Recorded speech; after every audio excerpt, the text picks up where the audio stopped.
दोस्तों, हम सभी जानते हैं कि अब्दुल कलाम साहब हर युवा के लिए इंस्पिरेशन थे, हैं और रहेंगे। कलाम साहब क्या बनना चाहते थे, आइए जानते हैं एक छोटी सी कहानी के साथ। एक बार अब्दुल कलाम साहब के अध्यापक सुब्रमण्यम अय्यर ने कक्षा के बच्चों से पूछा कि बताओ चिड़िया कैसे उड़ती है। कक्षा में कोई भी बच्चा इस प्रश्न का उत्तर नहीं दे पाया।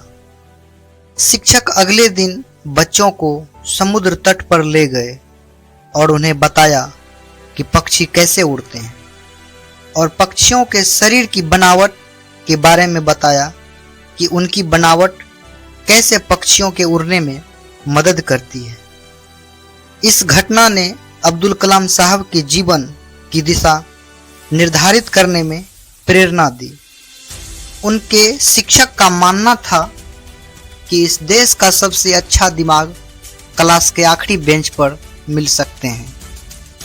एक बार अब्दुल कलाम को उनके टीचर ने उन्हें पुरोहित के लड़के के साथ बैठने के कारण क्लास में सबसे पीछे बिठा वाले बेंच पर बिठा दिया गया। उस दिन ही उन्होंने निश्चय कर लिया था कि वह जीवन में उच्च स्थान प्राप्त करके जरूर दिखाएंगे।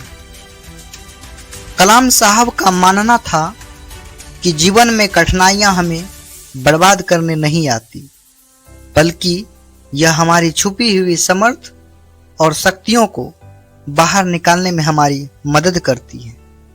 वे कहते थे कि कठिनाइयों को यह जान लेने दो कि आप उससे ज्यादा कठिन हो। कलाम साहब पायलट बनना चाहते थे, इसलिए उन्होंने अपने परिश्रम से सारी परीक्षाओं में सफल भी रहे, लेकिन पायलट के लिए केवल 8 सीट थी और वह इंटरव्यू में 9वें स्थान पर आए। इस कारण वह बहुत निराश हुए, लेकिन उन्होंने इसे स्वीकार किया। उनका मानना था कि मुझे निराशा जरूर हुई थी, लेकिन निराशा कभी भी मुझे हरा नहीं सकती।